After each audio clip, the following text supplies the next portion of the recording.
Hello friends, good morning to all of you. आज के कुछ इंपॉर्टेंट करेंट अफेयर को डिस्कस करते हैं। आरबीआई के द्वारा किस शहर में डेटा सेंटर और साइबर सुरक्षा प्रशिक्षण संस्थान की स्थापना की जाएगी? तो इसका आंसर बनेगा हमारा भुवनेश्वर, जो कि उड़ीसा की राजधानी है। तो हमारे आरबीआई के जो गवर्नर हैं शक्तिकांत दास जी, ये 25th नंबर के आरबीआई के गवर्नर हैं। इन्हीं के द्वारा भुवनेश्वर में greenfield data centre, enterprise computing और साइबर सुरक्षा प्रशिक्षण संस्थान की स्थापना की आधारशिला रखी गई है। इसके साथ साथ अनुसंधान और क्षमता निर्माण के लिए अत्याधुनिक सुविधाओं का कैसे उपयोग किया जाए, इस पे भी यहाँ पे फोकस किया गया है।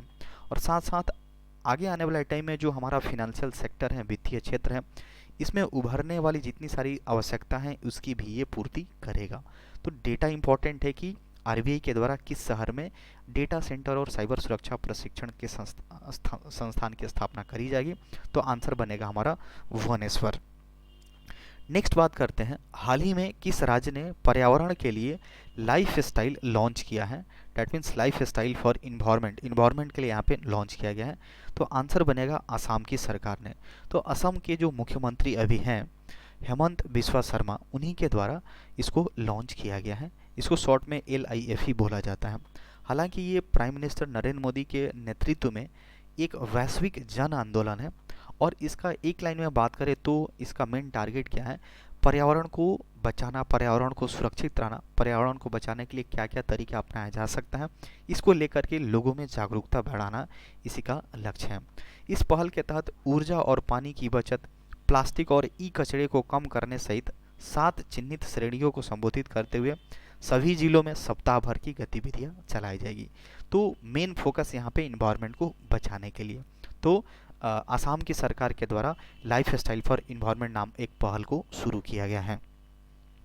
नेक्स्ट बात करते हैं, हाल ही में किस हॉकी खिलाड़ी के नाम पर रायबरेली के स्टेडियम का नाम रखा गया है? तो हमारे भारतीय वुमेन्स हॉकी टीम की जो कैप्टन है रानी रामपाल, इन्हीं के नाम पे रायबरेली स्टेडियम का नाम चेंज करके रखा गया है। पहले इस स्टेडियम का नाम क्या था? MCF रायबरेली। अब इसका नाम चेंज करके क्या हो गया? रानी की गर्ल्स हॉकी टर्फ, रानी की गर्ल्स हॉकी टर्फ अब इनका नाम हो गया है। तो ऐसा होने के बाद भारतीय टीम की स्टार ये जो है रानी रामपाल, उत्तर प्रदेश के रायबरेली में अपने नाम पर स्टेडियम बनाने वाली खेल की पहली महिला खिलाड़ी बन गई है। मतलब ऐसी पहली महिला प्लेयर है जिनके नाम पर किसी स्टेडियम का नाम रखा गया है। तो नेम इंपॉर्टेंट होगा। रानी रामपाल रायबरेली के स्टेडियम के नाम को चेंज करके इनके नाम पे रखा गया है। नेक्स्ट बात करते हैं, हाल ही में इनकम टैक्स डिपार्टमेंट ने किस मोबाइल ऐप को लॉन्च किया है? तो यहाँ पे मेनली दो मोबाइल ऐप को लॉन्च किया गया है, एक AIS और एक TIS। AIS कहने का मतलब एनुअल इंफॉर्मेशन स्टेटमेंट यहाँ से मिल जाएगा, और टैक्स पेयर समरी की बात करते हैं तो यहाँ से मिल जाएगा। तो खास करके जो लोग टैक्स पे करते हैं उनके लिए यहाँ पे एक ऐप को लॉन्च किया गया है इनकम टैक्स डिपार्टमेंट के द्वारा। इस ऐप में जो करदाता का जो TDS है, ब्याज या फिर शेयर लेन देन, कर भुगतान, आयकर रिफंड, GST डेटा से संबंधित तमाम तरह की सारी जानकारी इस ऐप पे मौजूद रहेगी। यहाँ पे फीडबैक देने की भी सुविधा यहाँ पे इस ऐप पे मौजूद है। तो AIS और TIS नाम का एक एप्लीकेशन है, मोबाइल एप्लीकेशन, जो कि इनकम टैक्स डिपार्टमेंट के द्वारा लॉन्च करा गया है। नेक्स्ट बात करते हैं, हाल ही में सामाजिक न्याय और अधिकारिता जो मंत्रालय है उसने किस आध्यात्मिक संगठन के साथ समझौते पर हस्ताक्षर किया है? तो इसका आंसर बनेगा हमारा संत निरंकारी मंडल। संत निरंकारी मंडल एक स्पिरिचुअल ऑर्गेनाइजेशन है, इसी के साथ यहाँ पे समझौते ज्ञापन पे हस्ताक्षर किया गया है सामाजिक न्याय और अधिकारिता मंत्रालय के द्वारा। मुद्दा ये है कि युवाओं, महिलाओं और छात्रों के बीच जो नशा मुक्त भारत अभियान का संदेश फैलाने के लिए संत निरंकारी मंडल के साथ समझौते पर हस्ताक्षर किया है नशा मुक्त भारत बनाने के लिए। इसके साथ साथ जो उच्च शिक्षा संस्थान है जैसे यूनिवर्सिटी हो गया, इसके परिसर पर ध्यान देने के लिए युवाओं में जो आजकल काफ़ी ज़्यादा नशा का प्रचलन चल रहा है उसके दुष्प्रभाव के क्या, मतलब उसका दुष्प्रभाव क्या हो सकता है, इस चीज़ को लेकर के जागरूकता पैदा करना है। अभी हाल ही में जो सामाजिक न्याय और अधिकारिता मंत्री कौन है? वीरेंद्र कुमार जी अभी इस बार के मंत्री हैं। तो इम्पॉर्टेंट ही है, संत निरंकारी मंडल के साथ हमारी जो सामाजिक न्याय और अधिकारिता मंत्रालय है इसने टाई अप किया है नशा मुक्त भारत बनाने के लक्ष्य से। नेक्स्ट बात करते हैं, हाल ही में हिमाचल प्रदेश की सरकार ने पानी और स्वच्छता को बेहतर बनाने के लिए किस एजेंसी के साथ समझौते पर हस्ताक्षर किया है? तो फ्रांस की एक एजेंसी है जिसका नाम क्या है? फ्रैंकिस डे डेवलपमेंट, इसको शॉर्ट में AFD बोलते हैं। तो इसी के साथ हिमाचल प्रदेश की सरकार ने एक समझौते ज्ञापन पे हस्ताक्षर किया है। उद्देश्य है कि राज्य के जो 5 शहर हैं, हाँ, हिमाचल प्रदेश के जो 5 शहर हैं, मनाली, बिलासपुर, पालमपुर, नाहन और करसोग में बेहतर सीवरेज सुविधाओं को विकास करना। इसके साथ साथ मनाली और पालमपुर शहरों में पेयजल आपूर्ति के लिए सुधार करना भी है। इस परियोजना से जो भी लाभार्थी होंगे, जुड़े होंगे इस 5 शहरों में, उनको घर तक सेवा कनेक्शन प्रदान किया जाएगा। इसके साथ साथ देखिए, हिमाचल प्रदेश में हाल ही में चुनाव हुआ था जहां पे कांग्रेस की सरकार जीती थी। तो इसके अभी मुख्यमंत्री कौन बने गए हैं? सुखविंदर सिंह सुक्खू नए मुख्यमंत्री वहां के बने हुए हैं। नेक्स्ट बात करते हैं, किस जैन मठ, सीर कहने का मतलब बोल सकते हैं संत महात्मा या फिर वहाँ के मठाधीश बोल सकते हैं, का हाल ही में निधन हो गया है। तो यहाँ पे किनका नाम क्या होगा?